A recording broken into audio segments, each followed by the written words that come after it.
नई नई सास बनने जा रही लक्ष्मी को उसके रिश्तेदारों ने अच्छे से समझा दिया था।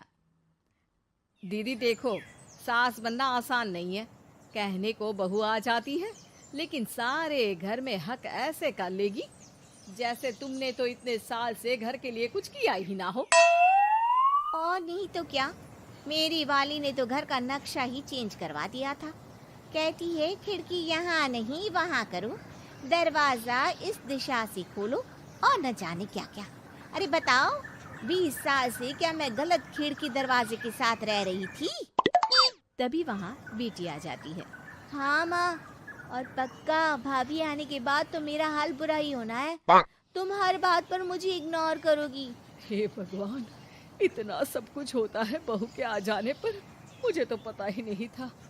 अरे एक हमारा जमाना था। अरे हमारा जमाना तो भूल ही जाओ कि सास के हाथ में कमान होती थी और हम कठपुतली। जीवन भर कठपुतली ही रहना है, पहले सास की और अब बहू की। खैर, मुर्गे की अम्मा कब तक खैर मनाती। हो जाती है बेटी की शादी और घर आ जाती है प्यारी सी पल्लवी।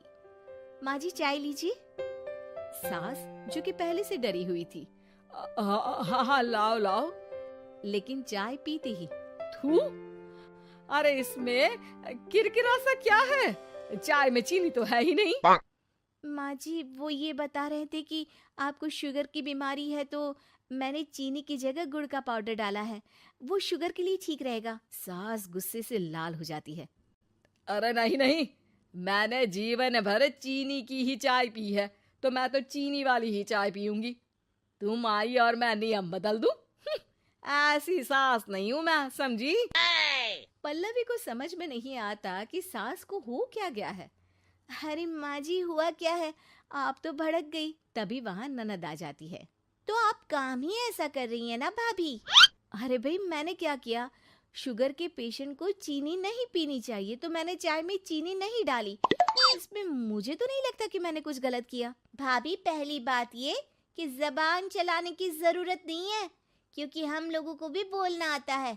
बाकी आपका क्या मतलब है कि हम लोग माँ का ख्याल नहीं रखते हैं? आपको ही सारी साइंस की नॉलेज है। पल्लवी समझ जाती है कि इन लोगों के दिमाग में बहू को लेकर धारणा गलत ही है, इसलिए वो बिना कुछ बोले वहां से चली जाती है।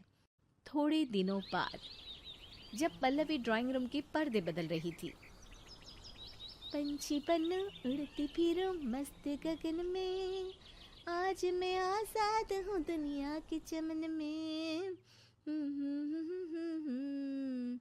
वाह जी वाह, आजाद होना तो अच्छी बात है, लेकिन हम लोग भी गुलाम नहीं है। ये पर्दे किससे पूछकर बदले जा रहे हैं, जरा बताओगी? अरे सासू माँ, जब से आई हूँ सोच रही थी कि पर्दे ठीक नहीं है। पता है, पर्दे इतने हल्के हैं कि दिन में बाहर से पूरा घर दिखता है। लोग झांकते हुए रास्ते से निकलते हैं, ये मुझे अच्छा नहीं लगता है। अरे वाह जी वाह, 5 साल से तो ये पर्दा लगा है, तब तो लोगों ने झांका नहीं। आज तुम आई हो तो लोग घर में झांकने लग गए, क्यों? अरे भाभी, आपको ये तो नहीं लगता कि आप हीरोइन जैसी दिखती हो, या इतनी सुंदर हो कि लोग आपको झांक झांक कर देखते रहें? मैं भी रहती हूँ इस घर में, लेकिन मजाल है। पल्लवी सर पर हाथ रख लेती है, पर्दे लगाकर पुराने पर्दों को हटा देती है और निकल जाती है। देखा माँ, इसे कहते हैं मनमर्जी। आपने मना किया, फिर भी भाभी ने पर्दे हटा ही दिए। ठीक है बेटा, शुक्र करना पर्दे ही हटाए हैं। अरे कहीं किसी दिन ये हमें ही ना हटा दे। ऐसे कैसे हटा देंगी, हम क्या पर्दे हैं? दिन बीतते हैं और एक दिन सास और ननद वॉक पर निकली होती है कि पड़ोसन। क्या बात है, आजकल तो आप लोगों की कोई खोज खबर ही नहीं है।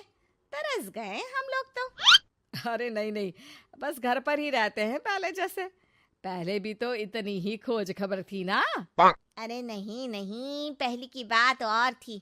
और बताओ बेटा, बॉयफ्रेंड से चक्कर चल रहा है कि खत्म हो गया? पहले तो पर्दे से दिख जाता था कैसे तुम सारा दिन टेलीफोन पर लगी रहती थी, कभी शर्माती कभी रोती। अब तो पर्दे भी मोटे लगा लिए तो कुछ ठीक से दिखाई भी नहीं देता। हाँ? नहीं, मतलब कोई ना, होता है इस उम्र में। और बताओ बहन जी, बेचारी बहू से तो पहले रोज तानेबाजी होती थी आपकी। रोज देखती थी कैसे उस पर आप दोनों मिलकर बरसा करती थी। अब ठीक है ना वो? चल बेटा, ये औरत तो पागल हो गई है। अरे पागल नहीं, आदत हो गई थी। जब मन उबा तो आपकी खिड़की से झांक लिया करती थी। अब कुछ दिखाई नहीं देता तो। सास और ननद घर आती हैं, जहां बहू पर्दों को बदलने के लिए खड़ी होती है। अरे ये क्या कर रही हो? आपने ही कहा था ना पर्दे बदल देना। अब उस दिन तो उतारे थे, सोचा धोकर लगाऊंगी, आज सूख गए हैं तो लगा देती हूँ। तभी ननद चिल्लाती है। अरे नहीं नहीं भाभी, ठीक है, ये पर्दे रहने दो। वो पर्दे कम, सीसीटीवी ज्यादा थे पड़ोसियों के लिए। समझ में आ गया अब आपको? हाँ हाँ, आ गया। अब जरा चाय तो बना कर ला दे। पल्लवी सास को चाय लाकर जैसे ही देती है, चाय पीकर सास झूमने लगती है और जमीन पर गिर जाती है। हाय रे भाभी, क्या मिलाकर पिला दिया माँ को, वो तो गिर ही गई।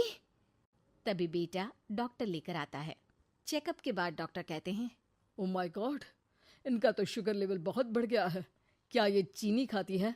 हाँ डॉक्टर साहब, मैंने कई बार इनको चीनी की चाय और मीठा के लिए मना किया, लेकिन ये मानती ही नहीं। माँ को कुछ होगा तो नहीं ना? वो ठीक तो हो जाएंगी ना? अरे बहू की बात नहीं मानती तो क्या बेटी की भी नहीं मानती है ये? बेटा, आप नहीं रोकती अपनी माँ को चीनी की चाय और मीठा खाने से? बेटी क्या बोलती, उसे वो दिन याद आ जाते हैं जब उसने भाभी को इस बात के लिए भला बुरा सुनाया था। डॉक्टर के जाने के बाद, भाभी मुझे माफ कर दो। लोगों के कहने में आकर हम लोगों ने आपसे बहुत बुरा व्यवहार किया, जबकि ससुराल वालों को ये समझना चाहिए कि घर बहू का भी होता है।